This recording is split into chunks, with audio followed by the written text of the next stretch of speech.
welcome back to my channel. My name's Katrina. You'll find me on Instagram, YouTube, and eBay under Mid-Century Cat. My website is midcenturycat.com. Thank you for joining me today. We're going to be talking today a little bit about sourcing vintage fabrics. Sourcing, selling, shipping vintage fabrics and other sewing. Now, I will preface this by saying I know nothing about vintage fabrics, only my very, very limited experience in selling some. I am not a seamstress. I did take a quilting class that was short-lived. It was fun, but about all I learned to do was sew a straight line. So I don't know anything about this subject at all. This just goes to show you that you don't have to be an expert to make money with things that you're selling online. If you have a good eye and you can do a little research, you don't have to be an expert at anything. You can know just enough about it to maybe make some money, maybe get yourself into some trouble. So we're going to get started with a little bit about my experience selling vintage fabric.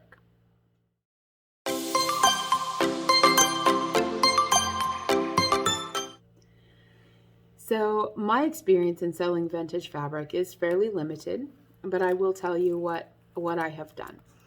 In March of 2020, with the pandemic shutdown, I was not working full-time every day, and I had a lot of time on my hands to do some online shopping, to be listing things on eBay and that sort of thing.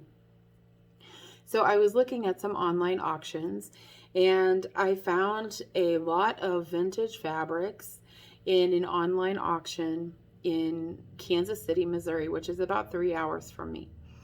And so I knew I would have to go up there to pick it up if I want anything, but I thought that seemed to be quite a lot of fabric and other sewing supplies, and I thought maybe I could make a little money. There was actually a really beautiful piece of fabric in one of the photos that was about all I could see well.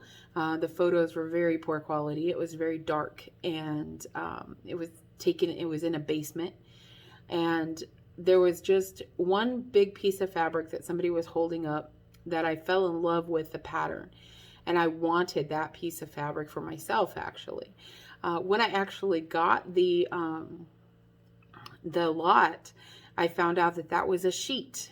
And there was a set of sheets that were fantastic. I'll put a picture right here. I just love them. They're an animal print, very interesting set. And that set was in with this fabric that I bought. That was what sold me on the whole mess. That and the quantity. There was a large closet that was probably about 8 feet long, and it had floor to ceiling shelves. And on the shelves were like banker boxes and banana boxes, and they were filled to overflowing with fabric. I knew that I was taking a little bit of a risk because it was obvious that these things were stored in a basement. And so I was a little concerned about like mold or mildew or mustiness, but I did want to go ahead and go for it anyway. So in that auction, I won that lot of fabric, as well as one shelf in another closet in another part of the house. And in my bidding frenzy, I shocked myself, and I bid everything up to like $90.20. And this was with the fee, taxes, everything. I ended up paying $90.20, and then it cost us about, I don't know, $40, $45 in gas and meals to drive to Kansas City to pick up the lot. But what I walked away with was a van full. I have a van that you can fold the seats down into the floor, and we stacked boxes in there. We had basically a cargo van, the seats were completely folded down, and we stacked boxes floor to ceiling. I kid you not, crammed every bit of space full in that van for $90.20. So I knew from the quantity I would have to make my money back. Unless it was just completely destroyed, there was no way that wasn't a good investment. I will tell you, from that investment to date, I have made well over $2,000 on fabric and sewing notions that were in there. I've sold sewing machine parts, fabric, not really any patterns. I don't believe there were patterns in there. Buttons, there were a lot of buttons in there. All sorts of things like that. Pillow designs. So we will talk about some of the things that I know to look out for. Also, I'll show you a little bit about identifying fabric, and also a couple of BOLOs for you.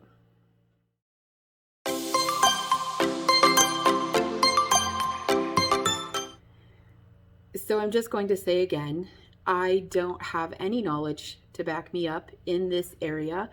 I just have a good eye and I've done some research. So don't think that I'm an expert. I am not an expert at anything, but I like to learn about many things. So in this lot of fabric that I got, there were a lot of fabrics from the 60s, 70s, and 80s. There were some large pieces of upholstery fabric. There were a couple of rolls of upholstery fabric. There were 3 little sewing baskets that were filled with sewing machine parts, various vintage Singer sewing machine parts mostly, which was great, as well as buttons, a lot of buttons. There was one little chest that had 3 drawers that was packed full of buttons. So I sold buttons, fabric, sewing machine parts, all from this lot. Again, $90 in, a little over $100 in with traveling costs, and well over $2,000 profit. And I have still 4 or 5 totes of fabric that I still need to measure and list. So a lot more yet to do. It's taken me a long time, as you can tell. Most of the sewing machine parts, I'll start with that. Sewing machine parts are pretty easy to identify. They are numbered. So you can literally just look up Singer part number, whatever, put that in to an eBay search, look at the sold comps, and find out exactly what that item is and what it is selling for. A lot of the parts I found did better in lots, and so I had a lot of loose parts that I checked every single number because I wanted to make sure that I wasn't missing something. But I did have a lot of loose parts that I ended up selling in lots. And those lots were selling for $20 to $30, so no complaint on those at all. A lot of the buttons, I did a similar thing. I put like a lot of white and cream buttons together, a lot of navy buttons together, a lot of gold tone buttons together. Some of the buttons that were really outstanding, I sold individually. If they were buttons on a card and they were, very large, like coat buttons, old coat buttons. I had some beautiful Asian they were kind of an ivory colored. They had a little Asian motif on them, and they were very large coat buttons, probably at least an inch in diameter. And I think there were 6 of them on the card maybe, and I think I sold just that card of buttons for about $15 or $16. So with the buttons, I did go through them. I looked to see value. I looked all of them up and ended up lotting them together. There were a lot of loose buttons, and after I picked out all the ones that I wanted to keep for myself, I just put big lots of loose buttons together and sold those lots of loose buttons. And those will do very well as well. So one of the pieces to look out for, if you're looking at vintage sewing machine parts, vintage Singer parts do pretty well. There are several pieces that would bring you in the $40 to $50, even to the $100 range. The one that was exceptional for me, I sold it for $400, and it was a zigzag attachment for a Singer, a vintage Singer zigzag attachment. The most recent one of those that sold on eBay actually sold for over $1,000, which is great. At that time, the most expensive one that I saw that had sold was $350. So I was very happy to get $400 out of that. that paid more than that one piece, more than paid for everything that I got. So those pieces did very well. The buttons did very well. I would say probably half of the money that I've made, half of the $2,000, were only from the parts and pieces. So they did exceptionally well. The fabric has done very well as well. And I'm going to show you a couple of pieces here. So this is a piece I decided to keep for myself. I just love how bold it is. It's just very, very bold and beautiful. This white edge, this is not a particularly expensive fabric. It's just a thin cotton. This white edge is called the selvage edge. This is copyrighted 1978. It tells you along the edge, if you look on the selvage edge, it will tell you sometimes the date. Sometimes it will tell you the company. This one doesn't have a company. It just has a date. No, it does have a company. Pattern Rights Inc. So it does have a company on it. A lot of times you'll find those listed. So this was just a big, beautiful piece of fabric. I just love the colors and decided to keep it for myself. This was one I could date precisely because it had the date printed on it. This is another piece. This is a very heavy fabric. So this is not just a cotton. The selvage edge on this one has nothing printed on it, but I could tell from the look of it that is like groovy 70s. It has to be there. It can't be newer than that unless it's a repop, but I don't believe that it is. This fabric doesn't have any markings on it, but it was a fairly large piece. I'm guessing from the 70s, and it's a piece that I'm planning to keep for myself. It's very heavy duty. When I photograph the fabric, a lot of times I don't know exactly what it's made of. So I will try to give a real close-up of the texture in my photographs so that somebody who knows fabric can probably tell a lot by the texture. And I will note in the listing, I don't know what kind of fabric this is, but it's heavy or it is thin, or if it's cotton, if it's obviously cotton, that one's a pretty easy one to know. There is a test you can do with wool and cotton that if you burn a little piece of the fabric, it will burn to ash. With the synthetic fabrics that have plastic in them, if you burn a little piece, it will melt. So that's a way to test if it's synthetic or natural, but it's not, again, I don't go that far into it. I literally just take measurements, list the fabric, take good pictures, and see what happens. So this is another piece. Again, groovy 70s. How could you miss this? Again, not marked. This one is not marked, but just the colors. This is also heavy, and you can see it's like a waffle weave almost. There's quite a bit of texture. Hopefully you can see that there's quite a bit of texture in this. So if you look on the selvage edge of the fabric and you can find the maker, that's going to be really great for you, because the makers, some makers have quite a lot of value, and I'm going to talk about a few of those. One piece that I had that had a lot of value that surprised me actually was it was printed on the edge. Brunswick and Fills. Brunswick and Fills was the company.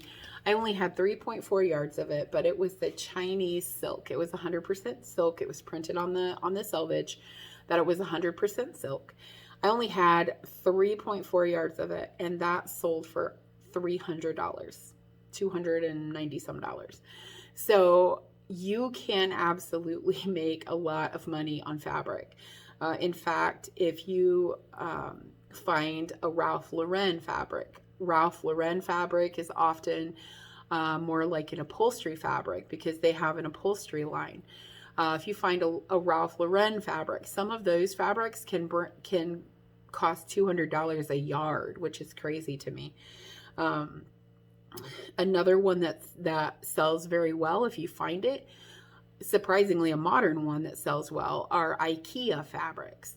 IKEA fabrics, they change up their lines every year or two.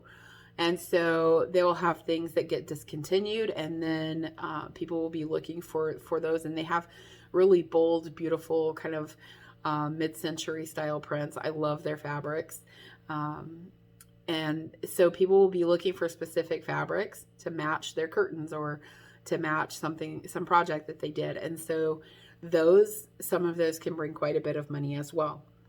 Another modern one that brings some money is Kate Spade. If you find Kate Spade fabrics, I have never found Kate Spade fabric, but I'm expecting, like, in the next few years, as people that bought it in the 2020s, as they clean out their closets and whatnot, I expect to find more and more of those at yard sales and stuff. Some of the best things to look out for. Today, I'm going to give you a few more older ones to look out for. Another thing to look for are from the 80s and 90s. There's a fabric, and you'll find it printed on the selvage edge, Daisy Kingdom, and it has kind of a scalloped border. And in May of this year, 3.5 yards of that sold for $999. Also in May, 3 yards of it sold for $365. Most of the sold comps that you find for Daisy Kingdom are going to be in the 300 range for like 3 or 4 yards. So that's 100 yards, $100 a yard. However, not all Daisy Kingdom sells that well. So you have to, Daisy Kingdom sells fine across the board, but that's the high dollar one, the one with a scalloped border. Chinese tapestries and silks, they can sell very well. In March, 3.75 yards, so 3 3/4 yards. Less than 4 yards of a Chinese tapestry sold for $499. And as I said, mine sold for $300. So Chinese tapestry or Chinese silk can sell very well. Vintage name brands, I mentioned Ralph Lauren. 5 yards can sell for $300 and has recently sold on eBay for $300. Laura Ashley is another one to look out for. Recently 10 yards sold for $244. Vintage Walt Disney fabrics, 6 yards sold for $244. A lot of the vintage fabrics that are Disney prints can do really well. Especially one of the good ones if you find Disney Mickey, where he's the magician, whatever. I don't remember the name of that one, but that one does really well. Another thing that can do really well are the old Holly Hobby fabrics. Those can do very well. 2 to 3 yards can sell for $200. So again, you're looking at close to $100 a yard. Waverly upholstery fabrics, those can sell pretty well as well. You might be looking at $40, $50, $60 for upholstery fabric.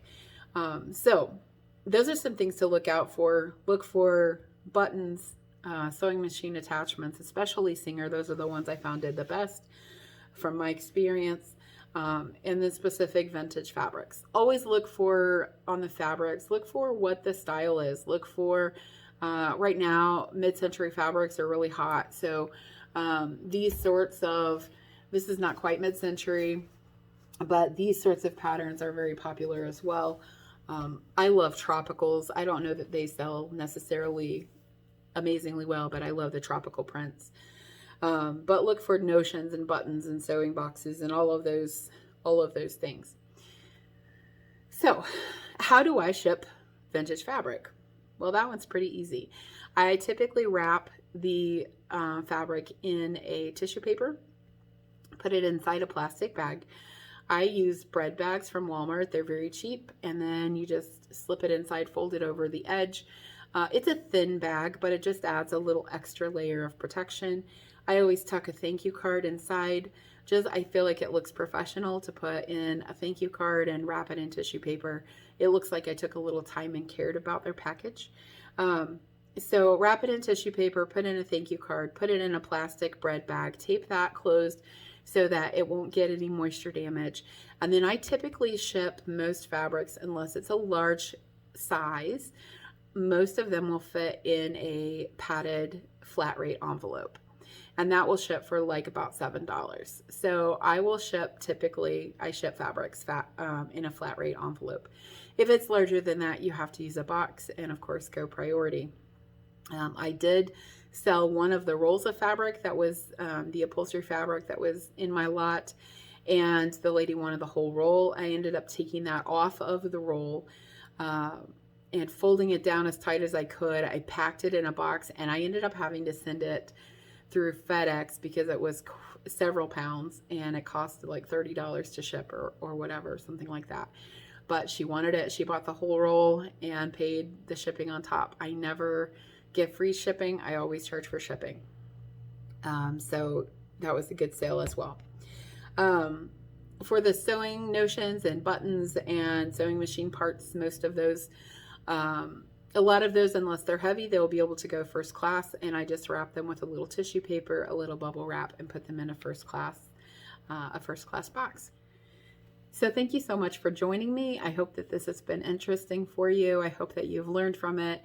If you want any more information on this subject, I'm going to be posting something on my blog about that. So again, midcenturycat.com. Don't forget to like and subscribe, and we'll see you next time. Thanks so much. Bye-bye.